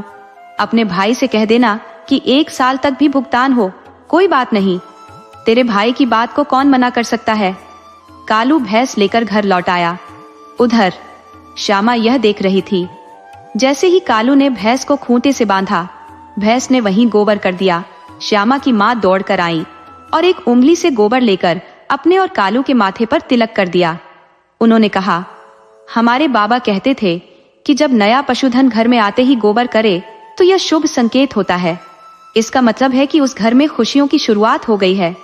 कालू ने थोड़ा उदास होते हुए कहा, माँ ये सब बातें तो ठीक है, लेकिन खुशियां कहाँ है? पिछले 1 साल से हमारी खुशियों पर जैसे ग्रहण लग गया है। ऐसा लगता है कि इस घर पर किसी की बुरी नजर लग गई है। भगवान करे आपके मुंह से निकली बात सच हो जाए। श्यामा ने सहमति जताते हुए कहा, देवर जी आप सही कह रहे हैं। वो पुरानी खुशियां तो वापस नहीं आ सकती, लेकिन नई खुशियां अगर मिले तो हम अपने पुराने गमों को शायद थोड़ा भुला सके। शाम को जब कुंदन घर आया तो उसने कालू से कहा, अरे कालू, मैंने तो ये नहीं कहा था कि इतनी जल्दी भैंस ले आओ। अभी तो वैसे भी बहुत कर्ज है, ऊपर से तुम भैंस भी ले आए। कालू ने जवाब दिया, भैया आपने कहा था कि 6 महीने में पैसे चुका देंगे, लेकिन व्यापारी चाचा ने हमें 1 साल का समय दे दिया है, इसलिए मैंने भैंस ले ली। और भैंस भी बहुत अच्छी है, उसके साथ एक बछिया भी है। भगवान ने चाहा तो 3 साल में यह भी बड़ी होकर दूध देने लगेगी। कुंदन ने मुस्कुराते हुए सिर हिलाया और कहा, ठीक है भाई, चलो अब इसे अच्छे से संभालो। कुंदन ने ठंडी सांस लेते हुए कहा, ठीक है, जो होगा वो देखा जाएगा। इस बीच कुंदन ने एक बढ़ई से कुछ खेतीबाड़ी के औजार और हल बनवाने के साथ साथ लोहे के काम और उत्तराती कुर्फी बनाने की कला भी सीख ली थी। अब कुंदन के पास फुर्सत का समय शायद ही बचा था। वह अगर राजमिस्त्री का काम छोड़ता तो बड़ी कारीगरी के कामों में जुटा रहता। इसके बावजूद वह भीतर से उस सुकून को महसूस नहीं कर पा रहा था जिसकी उसे तलाश थी। 1 साल के भीतर कुंदन ने भाइयों की मदद और कठिन परिश्रम से सारे कर्जे को चुकता कर दिया था। अभी इस बात को 10 दिन भी नहीं हुए थे कि उसके ससुर अचानक घर आए। उन्हें देखकर कुंदन ने उत्साहित होते हुए कहा, पिताजी, मुन्ना और भाभी को भी साथ लाते तो अच्छा लगता। ससुर ने गंभीरता से कहा, कुंदन, मुझे मालूम है कि तुम लोग मुन्ना से बेहद प्यार करते हो। मैं भी उसी के बारे में बात करने आया हूँ। कुंदन ने चौंकते हुए पूछा, तो बताइए पिताजी, क्या कहना है? ससुर ने धीमे स्वर में कहा, बेटा तुम समझदार हो, तुम जानते हो जयावती की उम्र अभी कितनी है। उसकी पूरी जिंदगी उसके सामने पड़ी है। मैं उसे विधवा की तरह श्वेत वस्त्रों में नहीं देख सकता। ये समय बहुत खराब है, चारों तरफ दरिंदे हैं। मैं चाहता हूं कि घर की इज्जत घर में ही रहे, इसलिए मैं तुमसे एक अनुरोध करने आया हूं। मैं चाहता हूं कि तुम निक्के से जयवती की शादी करा दो। अगर ऐसा होगा तो मुन्ना भी तुम सबके साथ रहेगा, वरना वह भी जयवती के साथ चला जाएगा। ससुर की बातें सुनकर कुंदन स्तब्ध रह गया। उसने तो कभी इस विषय पर विचार ही नहीं किया था। खुद को संभालते हुए कुंदन ने धीरे से कहा, पिताजी, मुझे 15 दिन का समय दीजिए। मैं सबके साथ बात करके ही कोई निर्णय ले पाऊंगा। ससुर ने सहमति में सिर हिलाते हुए कहा, ठीक है बेटा, मैं चलता हूं। ससुर के जाने के बाद कुंदन ने अपनी पत्नी श्यामा और जयवती की छोटी बहन से सारी बातें साझा की। उसने कहा, तुम्हारे बापू भाभी को निक्के के साथ शादी करने के लिए कह रहे हैं। अब तुम ही बताओ, क्या यह संभव है? श्यामा ने गहरी सोच में पड़ते हुए कहा, हमारे यहाँ तो ऐसा होता है। अगर दोनों परिवार और दोनों पक्ष राजी हो तो इसमें कोई बुराई नहीं है। तुम निक्के से बात कर लो, उसे साफ साफ बता दो। अगर उसे किसी कुंवारी कन्या से ही शादी करनी हो तो यह भी बता दो। जयवती को अपनाने के निर्णय पर विचार करते हुए श्यामा बोली, अगर तुम सचमुच जयवती को स्वीकार करना चाहते हो तो मुझे पहले से सूचित करना। मैं एक दिन पीहर जाकर बहन से बात कर लूंगी। यदि वह भी सहमत होती है तो मैं पिताजी से बात करूंगी, और यदि नहीं तो मैं बस मुन्ना से मिलने का बहाना बनाकर वहां जाऊंगी। श्यामा की बात सुनकर कुंदन को स्थिति पूरी तरह से स्पष्ट हो गई। उसने निक्के को बुलाकर कहा, सुनो भाई, कल मुन्ना के नाना आए थे। उन्होंने कहा कि अगर तुम जयवती को अपनी पत्नी के रूप में अपनाओगे तो मुन्ना भी हमारे साथ रहेगा, लेकिन अगर ऐसा नहीं होता तो वह जयवती को किसी और के साथ बिठा देंगे और मुन्ना भी वहीं चला जाएगा। अब तुम्हें फैसला करना है कि तुम जयवती के साथ रहोगे या अपनी नई शादी करोगे। निक्के, जो इस अनोखी स्थिति का सामना करने के लिए तैयार नहीं था, कुछ क्षण के लिए मौन में डूब गया। फिर उसने गहरी सोच के बाद कहा, भाई, मुन्ना के लिए हम सब कुछ कर सकते हैं। अगर मुन्ना किसी और के साथ चला जाएगा तो ये हमें स्वीकार नहीं होगा। क्यों ना हम उसे अपने पास ही रखें? निक्के की बात सुनकर कुंदन ने संतोष की सांस ली और कहा, मुझे पता था कि हम मुन्ना को इतना चाहते हैं कि उसे किसी और के साथ नहीं देख सकते। ठीक है, मैं मुन्ना की मौसी को भेजता हूँ, वह भाभी से बात कर लेंगी। अगर वह तैयार होती है तो हम शुभ दिन देखकर जयवती को चुनरी ओढ़ाकर तुम्हारे लिए लाएंगे। इसके बाद कुंदन ने श्यामा को सूचित किया, निक्की तैयार है। तुम पीहर जाकर बात करने से पहले एक बार जयवती से साफ साफ बात कर लो, ताकि यह सुनिश्चित हो सके कि वह इसके लिए तैयार है या नहीं। श्यामा को सब समझ आ गया और वह पीहर जाने की तैयारी करने लगी। शाम ढलते ही श्यामा मुन्ना के पास पहुंच गई। उसे देखकर सब हैरान रह गए कि वह बिना किसी पूर्व सूचना के क्यों आई है। श्यामा की मां ने चिंतित होकर पूछा, बेटी सब ठीक तो है ना? तू अकेली ही आई है, दामाद बाबू नहीं आए? श्यामा ने मुस्कुराते हुए कहा, मां सब कुछ ठीक है। मुझे मुन्ने की बहुत याद आ रही थी, इसलिए उससे मिलने चली आई। उसी समय श्यामा के पिता भी आ गए और अपनी बेटी को देखकर बहुत प्रसन्न हुए। फिर श्यामा ने मौका देखकर अपनी बड़ी बहन जयवती से कहा, दीदी पिताजी चाहते हैं कि तुम निक्के के साथ अपना जीवन बिताओ। अगर हम इसे मना कर देते हैं तो पिताजी तुम्हें किसी और जगह बिठा देंगे। अब फैसला तुम्हारे हाथ में है।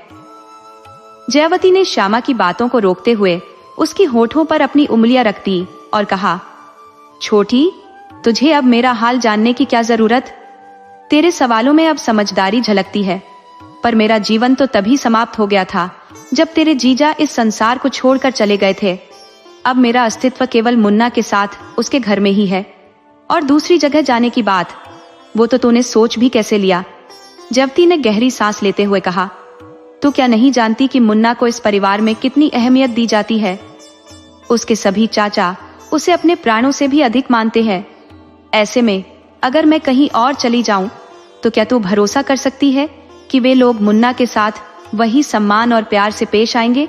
और निक्की जो मेरा देवर है, मैं उसे बखूबी जानती हूँ, वह हमेशा अपने परिवार के लिए खड़ा रहेगा। फिर दूसरी जगह जाने की बात कहां से आई?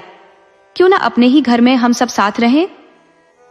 श्यामा बहन की बातों से आश्वस्त होकर अपने बापू के पास गई और उन्हें जयवती की निक्की के लिए सहमति के बारे में बताया। यह सुनकर बापू के चेहरे पर चिंता की जगह एक संतोष भरी मुस्कान आ गई। अगले दिन श्यामा ने घर लौटकर कुंदन को सारी बातें बता दी और कुंदन ने कालू को भी यह खबर दी कि उनकी भाभी और मुन्ना जल्द ही उनके साथ रहने आ रहे हैं। निक्की की शादी का खर्च भी कम हो गया। कालू ने कहा, भाई आपके ससुर जी मान गए हैं। कुंदन ने जवाब दिया, हाँ, तभी तो अब शुभ मुहूर्त देखकर जयवती को चुनरी ओढ़ाकर ले आएंगे। कुंदन ने जयवती के लिए एक नई जोड़ी कपड़े खरीदे, जिन्हें सभी ने सामान्य रूप से पसंद किया। 10 दिन बाद का दिन शुभ माना गया। कुंदन अपने दोनों भाइयों और बहनों के साथ जयवती को चुनरी ओढ़ाकर निक्की के लिए लेकर आया।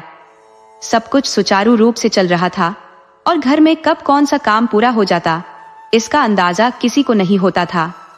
जयवती ने भैंस और बाहरी काम संभाल रखा था, जबकि सामान्य रसोई की जिम्मेदारी ले रही थी।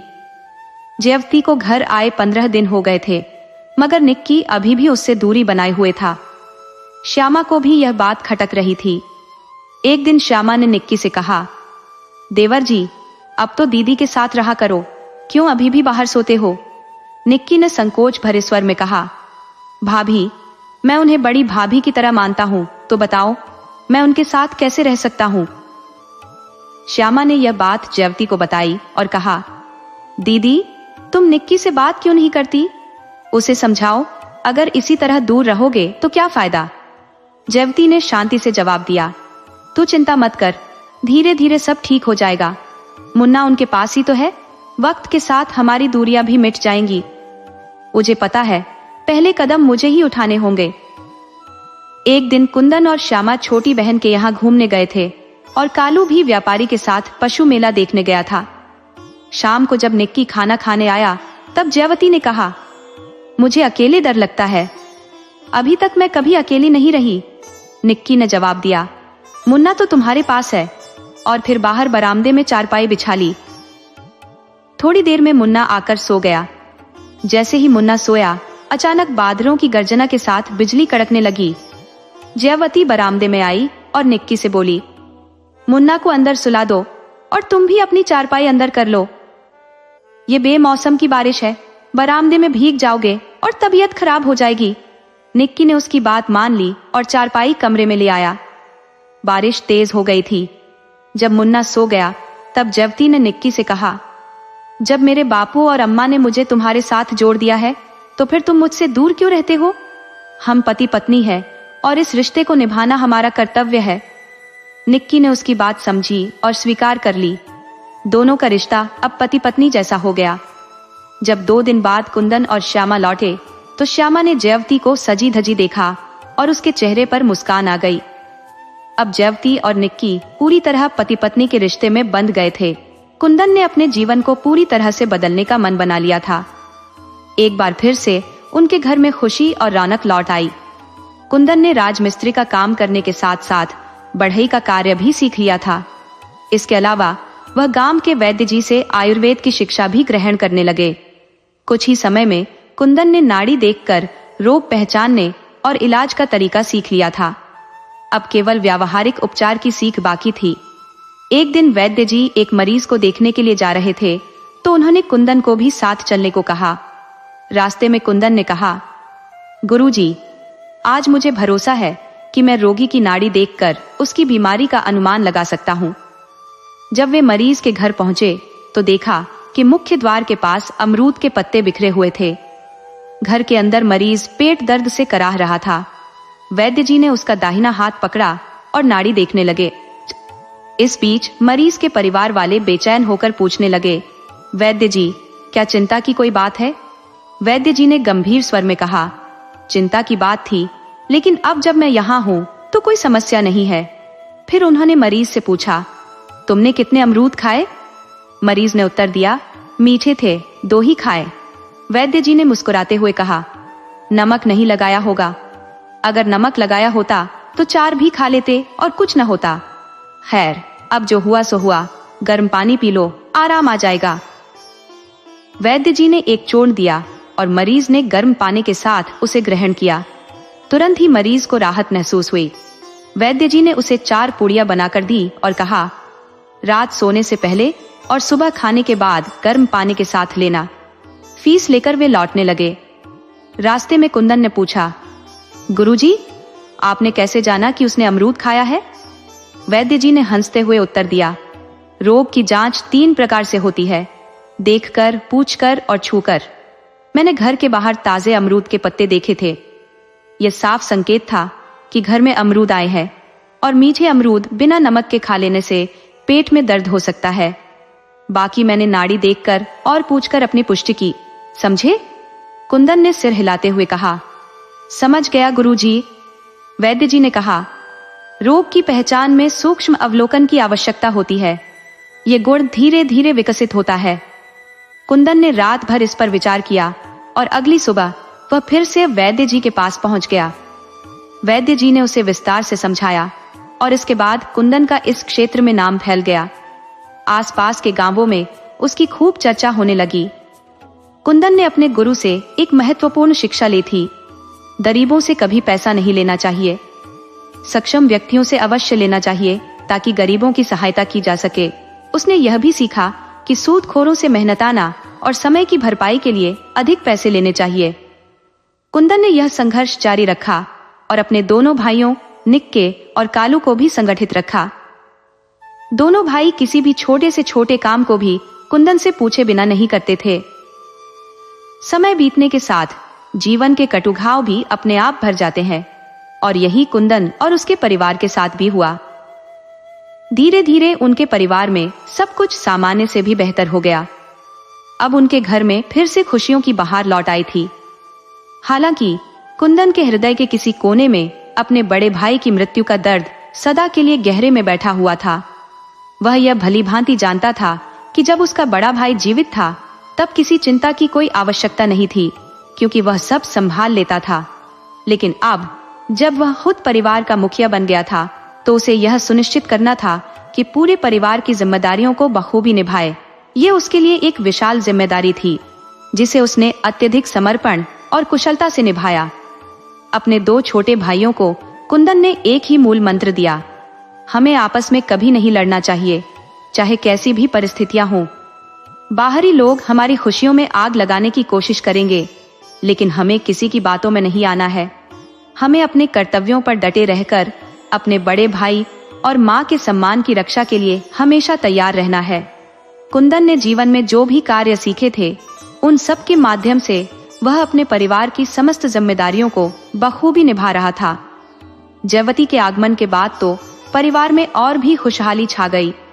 पूरे परिवार ने जयवती को अपार प्रेम दिया और कुंदन का स्नेह तो कुछ अलग ही स्तर पर था। कुंदन जब भी हाट बाजार जाता, वह हमेशा जयवती के लिए कुछ न कुछ उपहार अवश्य लाता। मुन्ना भी कुंदन के लौटने का बड़े उत्साह से इंतजार करता था। इधर कुंदन के छोटे भाई कालू के लिए भी रिश्ते आने लगे थे। एक दिन कुंदन ने अपनी पत्नी जयवती से इस बारे में चर्चा की।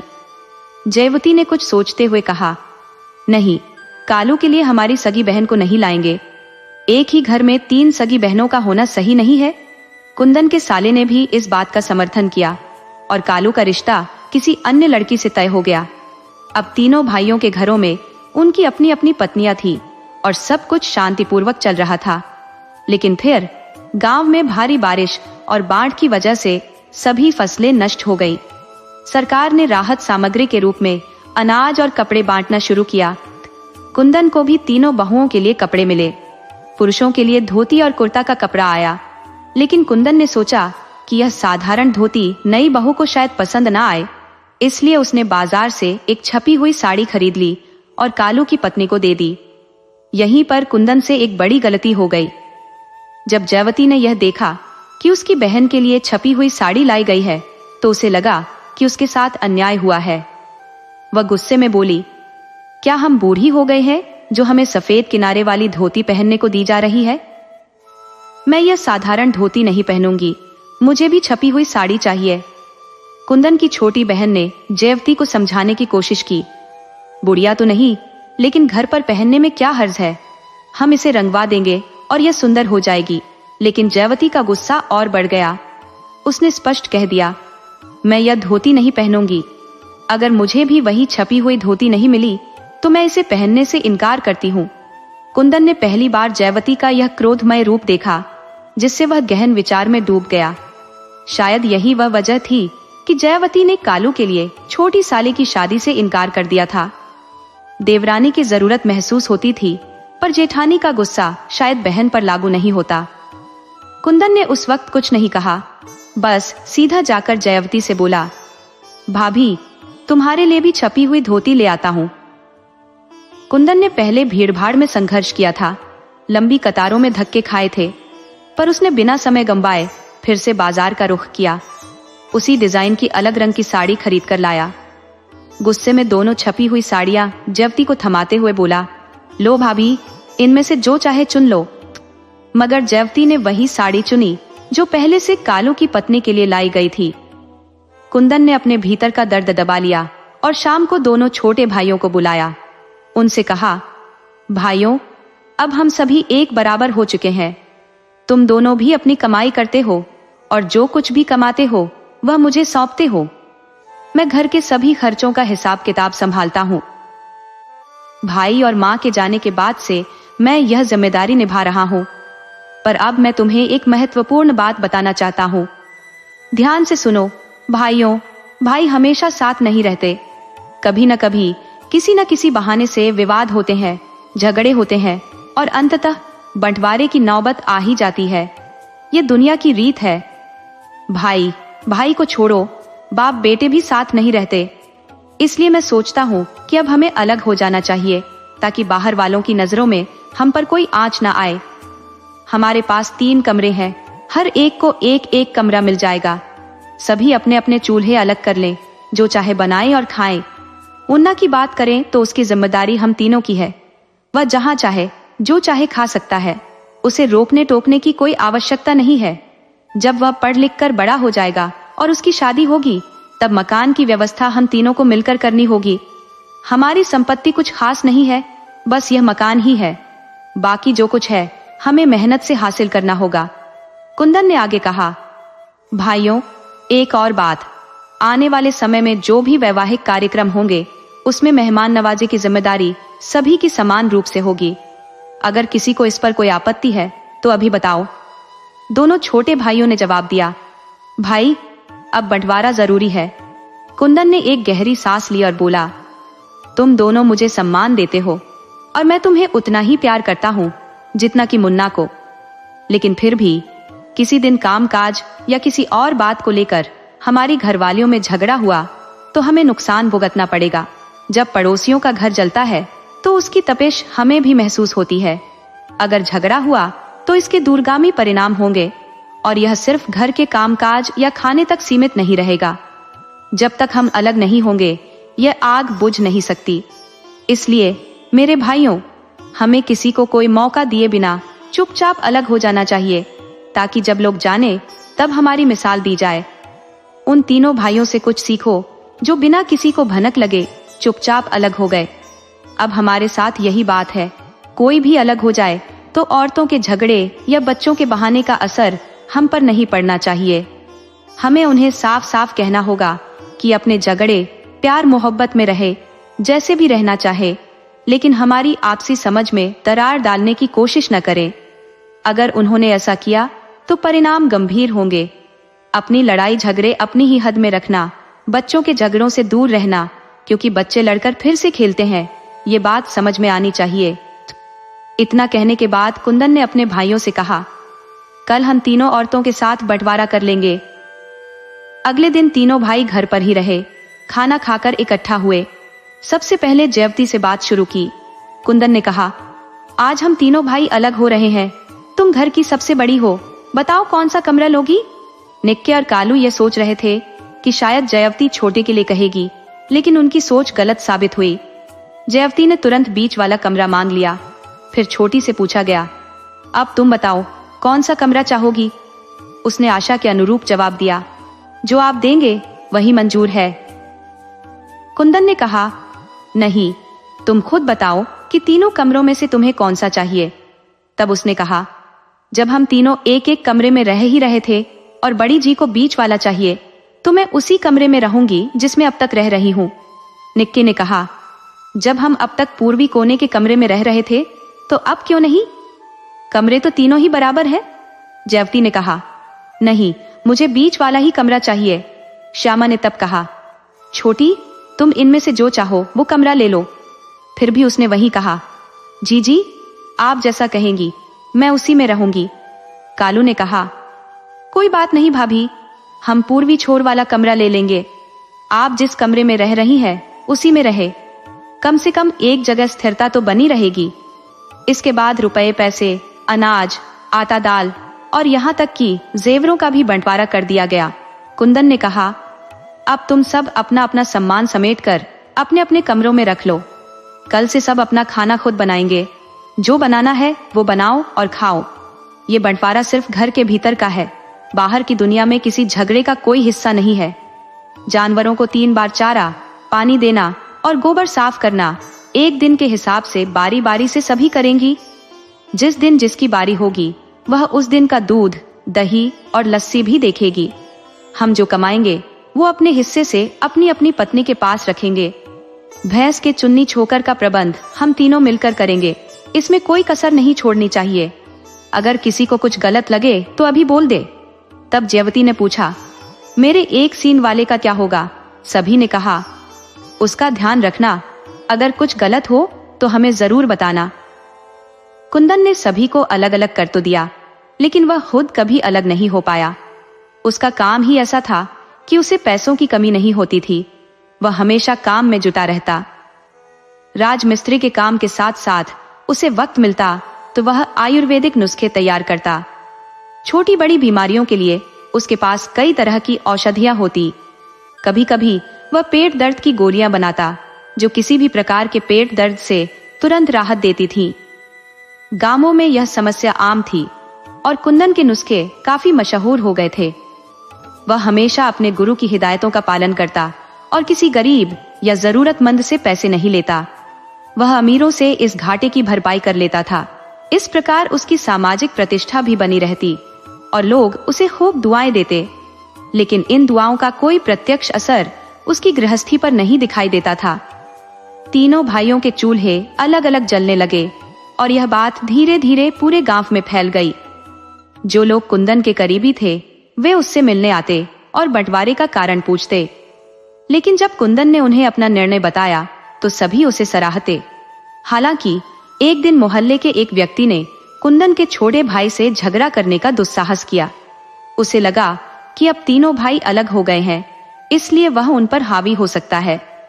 उसने कालू से बदतमीजी की, जिसे सुनते ही निक्के भड़क उठा और बोला, अपनी जुबान पर लगाम लगा ले, वरना तेरी हड्डी पसली एक कर दूंगा।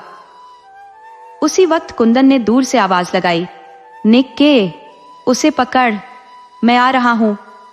बस फिर क्या था, वह व्यक्ति वहां से ऐसे गायब हो गया जैसे हवा में घुल गया हो। सुन लो, यदि किसी के मन में यह भ्रम है कि हम तीनों भाई अलग हो गए हैं, तो इस गलतफहमी को तुरंत दूर कर लो।